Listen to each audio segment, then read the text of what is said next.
It begins not with loud tragedy, but with the quiet moments no one else sees. The empty side of the bed. The untouched second cup of tea.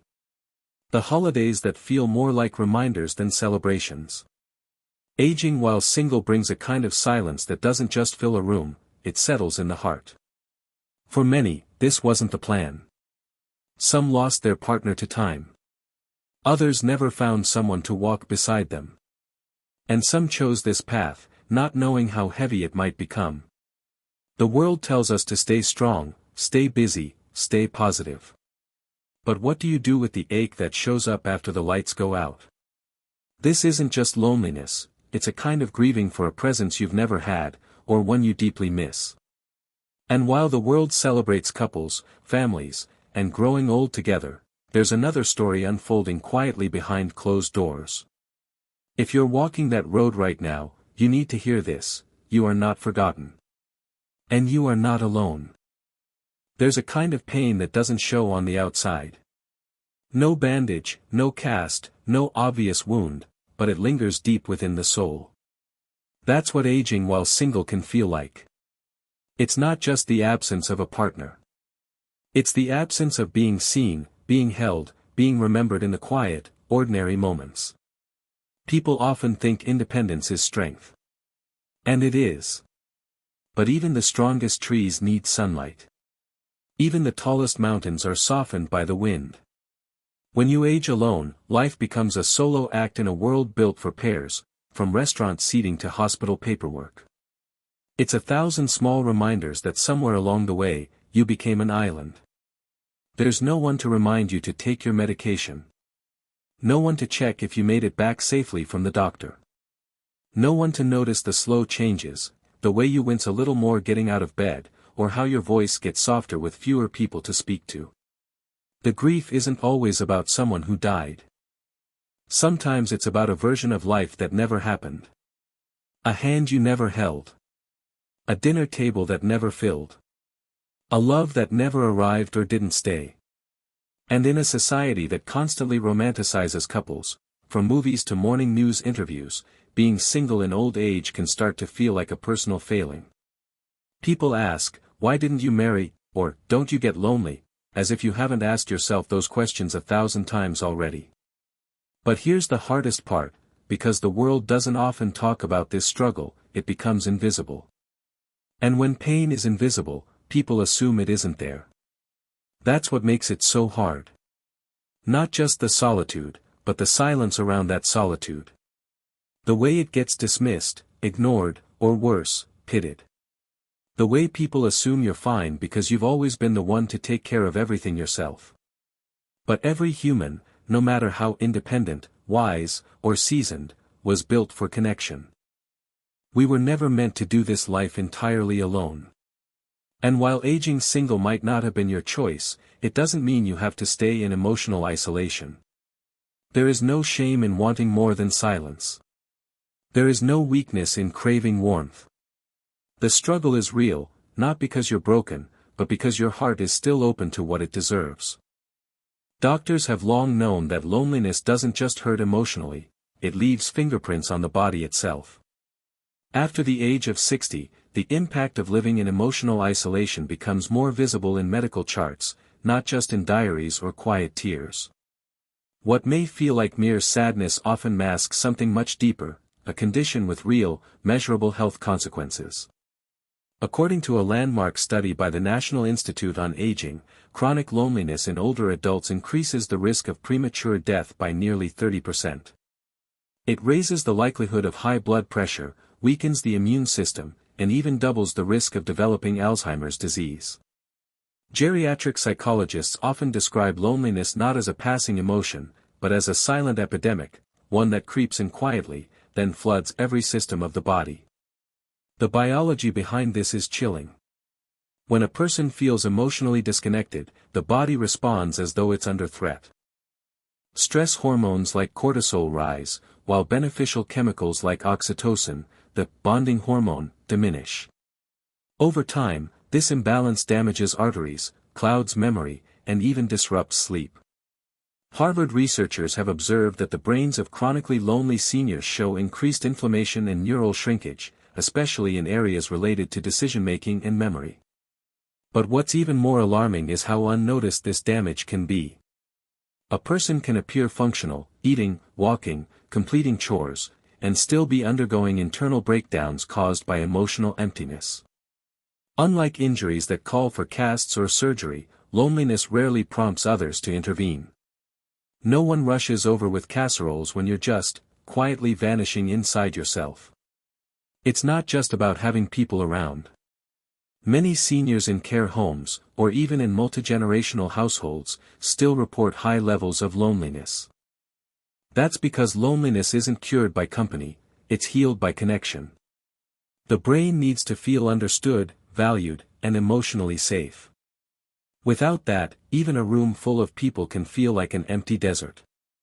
What makes aging especially vulnerable is that the usual sources of connection often fade with time. Retirement removes daily social interaction. Friends and siblings pass away. Adult children get busy. And dating or making new friends feels unfamiliar or even humiliating in later years. All these layers create an environment where loneliness isn't just common, it's predictable. Yet despite how bleak this may sound, the human brain retains something remarkable: plasticity. Even in our 70s, 80s, and 90s, the brain can rebuild emotional networks and recover from isolation, if we give it the right nourishment. Studies show that just one meaningful conversation per day can reduce cortisol and increase neural resilience in seniors. Community involvement, spiritual reflection, even pet companionship has shown measurable benefits in MRI studies, lighting up brain regions linked to joy and safety. Loneliness in old age is not inevitable. It is reversible. But only if we first stop treating it like a private shame and start naming it for what it truly is: a medical, emotional, and spiritual crisis that deserves attention, care, and healing.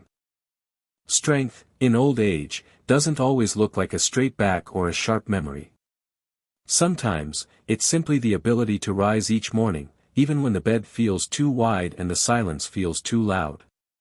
Staying emotionally strong while aging alone requires a different kind of courage, the kind that no one applauds, but that quietly holds a life together. Many seniors walk through their days carrying invisible weights: the loss of familiar voices, the absence of daily conversation, the quiet ache of not being touched or needed. And yet, they move forward, making their tea, folding their laundry, watering their plants, creating small anchors in a world that often feels unmoored. Psychologists refer to this resilience as emotional endurance, the capacity to keep going without visible support. But this kind of endurance can be nurtured. It isn't something you're born with, it's something you build. A key part of this process is self-compassion. Not the casual kind that says, "be nice to yourself," but the deep, deliberate choice to treat your own mind with gentleness. Speaking to yourself like someone you love. Geriatric therapists encourage daily, inner dialogues, where you check in with your own emotional state, as if speaking to a dear friend. This practice doesn't just bring clarity, it reduces cortisol, improves mood, and builds emotional independence. Writing is another powerful tool. Journaling may seem simple, but the act of putting thoughts on paper has been shown to improve sleep, lower blood pressure, and enhance memory in seniors. It also gives shape to feelings that might otherwise remain tangled inside. You don't need to write essays, just moments. A line about the sunrise. A note about how you felt after calling someone. A memory that made you smile. These small practices reconnect you to your own story, and remind you that it's still being written. One woman in her 70s, widowed for over 2 decades, found herself spiraling into deep emotional fatigue. She began tending to a neglected garden behind her small home. At first, it was just pulling weeds, but slowly, it became something more. The garden didn't talk back, but it responded. The flowers bloomed. The soil shifted. Life came from her touch. That garden, she later said, became her proof that life could still grow, even when you feel alone. Finding that kind of personal anchor, whether it's gardening, painting, spiritual reflection, or morning walks, is essential. Not because it solves loneliness, but because it gives your soul a place to land. It says, you still have a place in this world. You still create beauty. Doctors who work closely with seniors note that those who maintain a daily rhythm, waking, eating, moving, and sleeping at consistent times, have better emotional regulation and lower hospitalization rates. Structure doesn't trap you, it grounds you. In a world where so much feels out of your control, your daily habits are your quiet form of self-respect. It's also okay to reach out. Emotional strength doesn't mean doing everything alone. It means recognizing when you need connection, and giving yourself permission to ask for it. Joining a local book club, calling a neighbor, sending a letter to an old friend, these aren't acts of weakness.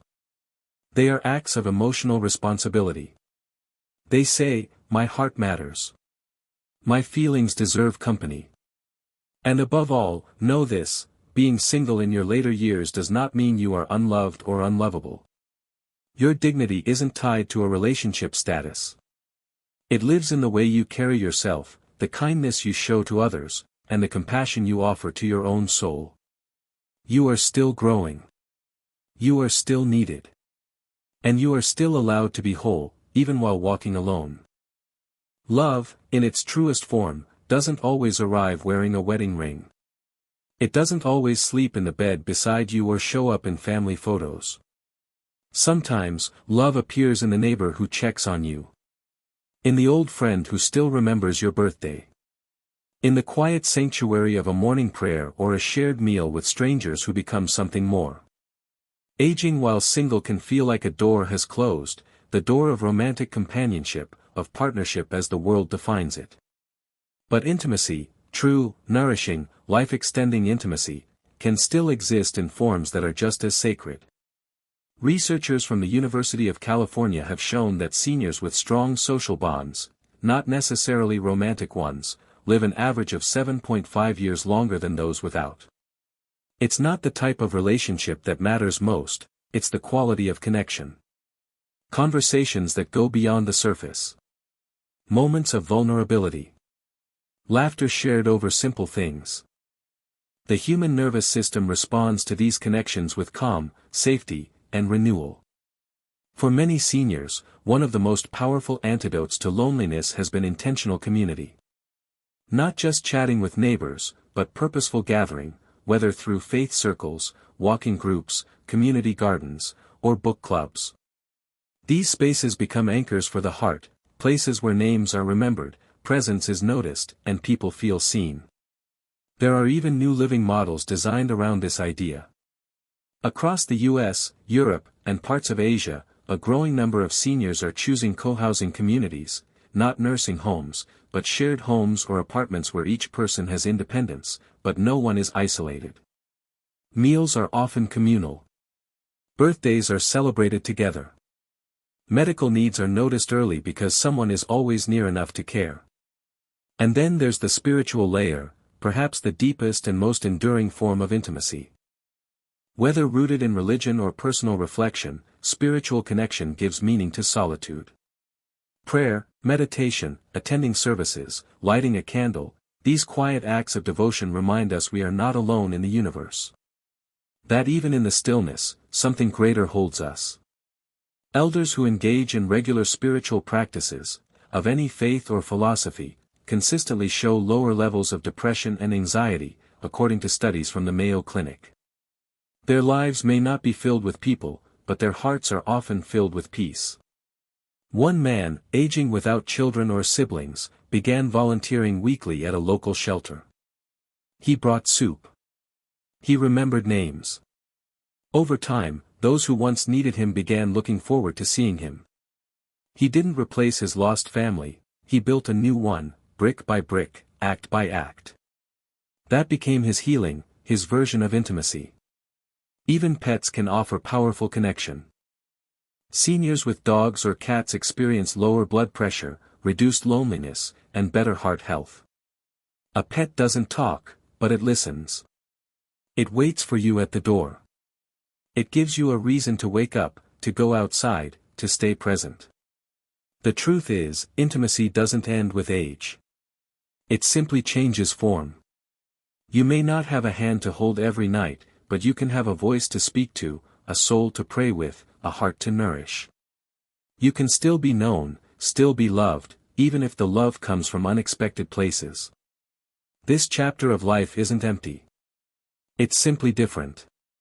And if you open your heart to new kinds of closeness, you may find that the connection you once feared was gone, was waiting for you all along. Somewhere along the way, society began treating singleness in old age like a problem that needs fixing. As though being alone automatically means being broken.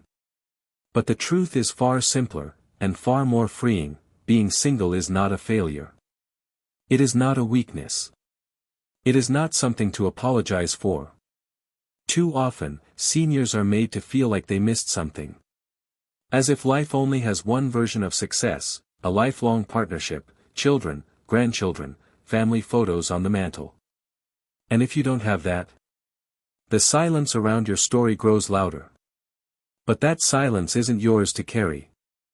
The world forgets that many people in relationships feel lonelier than those who walk alone. Couples living as strangers under the same roof. Marriages filled with regret or resentment. The presence of another person does not always mean the presence of love. And the absence of a partner does not mean the absence of worth. In fact, many seniors who remain single, whether by choice or circumstance, carry a kind of self-awareness and clarity that others spend a lifetime searching for. They've learned how to rely on themselves, how to comfort their own hearts, how to find joy without needing it to come from someone else. That is not a failure. That is resilience. Geriatric counselors often point out that emotional health in old age is not about marital status, it's about how you see yourself. Seniors who view their singleness with shame tend to withdraw, diminish their own joy, and become more vulnerable to depression. But those who claim their story, who say, "This is my life, and it's mine to live with dignity," often experience greater emotional stability and self-respect. Shame is a heavy burden, especially when it's based on comparison. Looking at others and wondering, did I do something wrong? Did I miss my chance? But comparison is a thief, it steals the beauty of your unique journey. Your path is not less than. It is simply different. And if anyone has ever made you feel like you're less than, because you don't have a spouse or children, let this be the truth that replaces that lie: you are not less. You are whole. You are valuable. You are still writing your story, and it is no less meaningful because you've walked it alone. There is honor in solitude. There is strength in not settling. There is courage in facing each day with grace, even when no one is watching. You have lived through loss, through change, through choices that others may never understand. That does not make you invisible. It makes you powerful. You are not defined by what you lack. You are defined by what you've carried, what you've built, and how you continue to grow. Let go of the shame. It was never yours to begin with. There is something sacred about the ordinary. In a world that often chases big moments, milestones, relationships, applause, it is the quiet rhythm of daily life that most powerfully sustains the human soul. For those aging alone, routines are not just tasks. They are lifelines.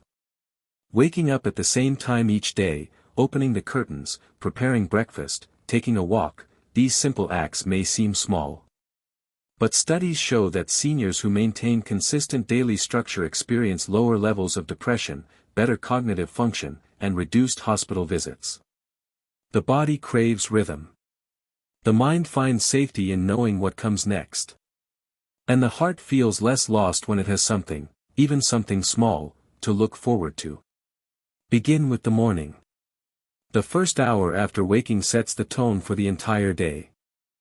A warm cup of tea or coffee, soft instrumental music, a few minutes of gentle stretching or prayer, these moments remind your body and soul that you are still here, and still worthy of care. Make it a point to step outside, even briefly. Sunlight triggers the release of serotonin, a mood-lifting chemical that combats anxiety and loneliness. Just 10 minutes a day can improve sleep, boost immunity, and reduce the heaviness that sometimes creeps in when we stay indoors too long. And don't underestimate the power of movement. You don't need a gym. A slow walk through the garden, some light housework, or seated exercises done to music can awaken your energy. Physical activity isn't just for the body, it helps clear emotional fog, supports memory, and increases self-esteem, especially in those aging without close family around. Social nourishment also matters. Call one person each day. Not because you have something urgent to say, but simply to hear a voice, to be reminded that connection is still possible. If no one picks up, leave a kind message. Over time, even this act of reaching out becomes a small anchor that brings meaning to the day. Dedicate time to something creative or reflective, whether it's journaling, painting, organizing old photographs, or even listening to a podcast that brings you joy or wisdom. Neuroscientists confirm that engaging in mentally stimulating activities later in life helps protect against memory decline and even slows the progression of degenerative conditions. And finally, close each day gently. Avoid harsh lighting, overstimulation, or heavy news late at night. Instead, read a few pages from a book that inspires you. Light a candle. Write down one good thing that happened, even if it's just that the tea was warm or the sunset was beautiful. Gratitude isn't just a habit, it's a shield against emotional erosion. These routines are not a cure for loneliness. But they are quiet acts of devotion, daily reminders that you still matter, even when no one else is around to say it.